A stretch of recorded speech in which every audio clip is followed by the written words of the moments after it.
Madame, Monsieur, bonsoir. 18 voix pour, un nombre insuffisant pour faire chuter le gouvernement Martine. La motion de censure déposée par Calédonie Ensemble n'a pas trouvé l'écho suffisant auprès des élus du Congrès. Parmi ceux qui ont voté la chute du gouvernement, l'UNI et Pascal Naouna de l'Union calédonienne, Dave Weonasson et Philippe Kouzman.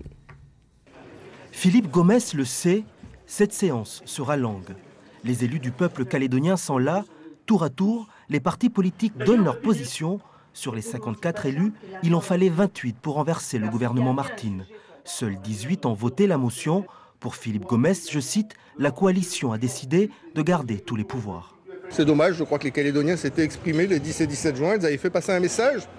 On ne veut plus de cette coalition, on veut travailler différemment, on veut une meilleure réponse à nos attentes en matière économique et sociale. Puis à la sortie, rien ne se passe. Mais au moins, là, ce soir, tous les Calédoniens sauront qui fait quoi. Chacun élu dans cette assemblée a dû prendre ses responsabilités. La coalition est toujours au pouvoir. Je crois que ce n'est pas une bonne nouvelle pour le pays. Pour le président Harold Martine, le vote parle de lui-même. Une majorité forte au Congrès continue de faire confiance à l'action du gouvernement. Philippe Gomès s'agite beaucoup en faisant croire que le gouvernement de la Nouvelle-Calédonie ne prend pas de mesures, qu'il ne met pas en œuvre des réformes, etc. C'est la raison pour laquelle j'ai pris la parole pendant quasiment 2 heures pour revenir sur toutes ces accusations et démontrer que c'était faux. Je crois que pour tous ceux qui étaient là aujourd'hui, il convient que le bilan du gouvernement depuis mars 2011 est une réalité. Avec Calédonie Ensemble, l'UNI a voté la chute du gouvernement.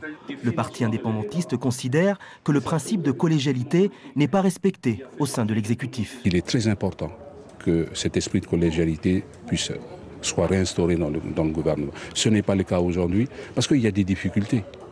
Des difficultés que l'on rencontre entre les gens qui ne sont pas des indépendantistes. Parce qu'il y a des questions de pouvoir. Et ça, c'est de leur responsabilité. L'UC n'a pas soutenu la motion, mais Pascal Naouna, lui, se positionne et vote pour le renversement de l'exécutif calédonien. Du côté du rassemblement UMP, on considère que cette motion de censure prouve une fois encore la volonté de Calédonie Ensemble de déstabiliser les institutions.